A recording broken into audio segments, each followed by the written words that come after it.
Hello, my dear friends. This is Shiva Rathore from Nichal Perry. My dear friends, जय हिंद निचल पैरी all of you. Shiva Rathore के तीखे सवाल नेताजी बिहार देखना न भूलिए। ये वीडियो आपको अच्छा लगता है तो प्लीज़ माय डियर फ्रेंड्स आप इस वीडियो को लाइक शेयर सब्सक्राइब जरूर करिएगा। तो मैं आज आपको मिस्टर शिव प्रसाद जी की कहानी, शिव प्रसाद जी की जुबानी हम आपको सुनवाते हैं। सर, आप ये बताइए एजुकेशन इंडस्ट्री में आप कब से हैं सर? ये सर 98 से मैं काम कर रहा हूँ। तो आपकी कितनी संस्थाएं हैं उत्तर प्रदेश के अंदर सर? यूपी, एमपी और बिहार में हजारों संस्थाएं हैं। ओके सर, ये प्रेरणा कहाँ से मिली आपको? कुछ नहीं, प्रयास कर रहा था, संघ का स्वयंसेवक था, शिशु मंदिर में भी आचार्य रहा, वहीं से ये सब सीखा और जब कहीं नौकरी नहीं लगी तो अपना यही स्कूल चलाने वाले काम शुरू कर दिया। सूत्रों से पता लगा कि आप एक किसान के बेटे हैं और इतनी बड़ी मैं समझता हूँ किसी आप इंडस्ट्रियल फैमिली से तो बिलोंग करते नहीं हैं, और ये जानकारी हुई है मुझे। तो आपने इतना बड़ा एम्पायर खड़ा किया है, तो समाज को, लोगों को आप ये बताइएगा इस यूट्यूब चैनल के माध्यम से कि लोग किस तरीके से स्ट्रगल करें, जो समाज में शिक्षा के द्वारा किस तरीके से विकास किया जा सकता है सर?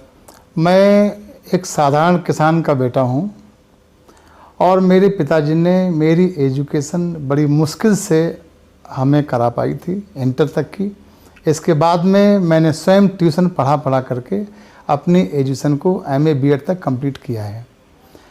आपका जो सवाल है कि हम मैसेज क्या देना चाहिए, हम ये कहना चाहिए जो भी काम किया जाए, जिस क्षेत्र में जो काम करें, छोटा काम हो या बड़ा काम हो। आज मैं इतने बड़े ग्रुप का चेयरमैन हूँ। मैंने प्रारंभ में बच्चों को घर घर जाकर के ट्यूशन भी पढ़ाया है। जो काम करे व्यक्ति पूरी ईमानदारी, पूरी निष्ठा, पूरी मेहनत से करे। मेरा तो ये कहना है कि जीवन और जीविका जब दोनों एक हो जाते हैं तो आदमी हिमालय जैसी ऊंचाइयों को छू लेता है। आपके जीवन का उद्देश्य क्या है मानने की? जीवन का उद्देश्य समाज का कल्याण करना, समाज को आगे बढ़ाना, समाज को जागरूक करना, चाहे वो शिक्षा का माध्यम हो, चाहे वो राजनीति का माध्यम हो, चाहे वो समाज सेवा का माध्यम हो। समाज हर जाति, हर वर्ग और हर मजहब के लोगों को एक इंसान समझ करके उसकी सेवा करना, उसको शिक्षा देना, उसका विकास करना और उसको जीवन के लक्ष्य तक पहुंचाना, हमारा यही पर्पस है। जी, एक ये सवाल ये उठता है कि जो आपका शिक्षा और राजनीति दोनों पहलू एक साथ चल रहे हैं, तो आपको राजनीति में आने की प्रेरणा किससे मिली और कैसे मिली?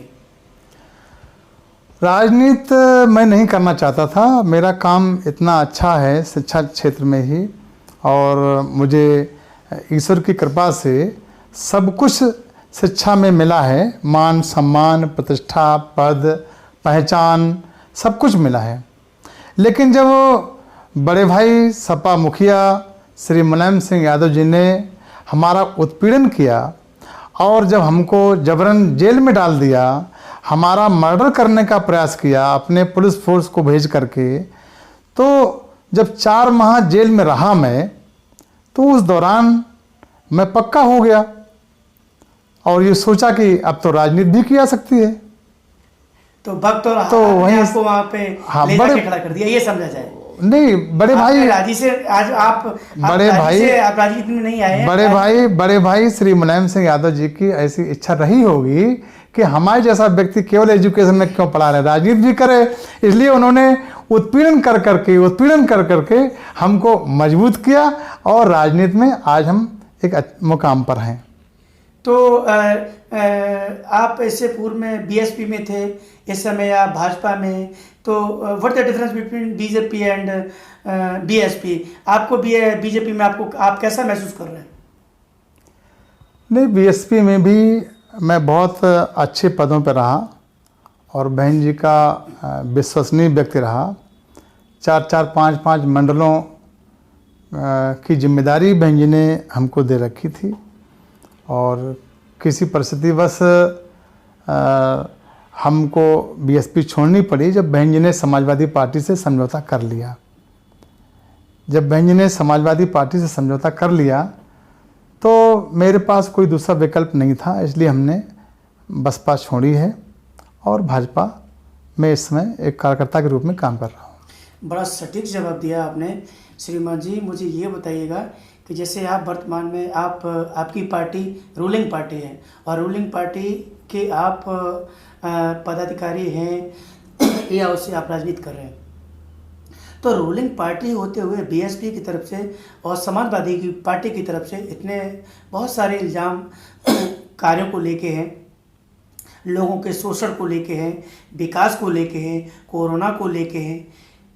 आप ये बताइएगा, जब जब जब चुनाव लड़ती है जब चुनाव लड़ती है भारतीय जनता पार्टी, तो मंदिर का मुद्दा लेके आती है। अब तो मंदिर भी बन गया, तो अब 2022 में ये मंदिर खेलेंगे या गाय खेलेंगे, ये या फिर पीओके में 2 पटक्का फोड़ेंगे, तब यूपी में अपनी सरकार बनाएंगे। इस संदर्भ में आप बताइए। सर देखिए, भारतीय जनता पार्टी का जहाँ तक मैंने समझा है कि 2017 का चुनाव भी भारतीय जनता पार्टी गौवंश और गौ माता को मुद्दा बना के नहीं लड़ी और ना ही राम मंदिर निर्माण को मुद्दा बना करके लड़ी। भारतीय जनता पार्टी अपने विकास के मुद्दे को लेकर के और सर्वजन सुखाय सर्वजन हिताय के मुद्दे को लेकर के चुनाव लड़ी और बहुत आलीशान तरीके से चुनाव जीती। ये तो मोहतरमा मायावती जी का नारा है जो आपने भी बताया, सर्वजन हिताय सर्वजन सुखाय। नहीं, सर्वे भवन सुखना सर्वे सौंदर्यमया सर्वे भद्राणि पश्यन्तु मां कश्चित् दुःख भाग् भवेत्, ये तो वेदों का श्लोक है। ये तो ये मानता हूँ, वेदों की रचाएं हैं, ये कोई किसी का पार्टी का थोड़ी हो सकता है। अच्छा।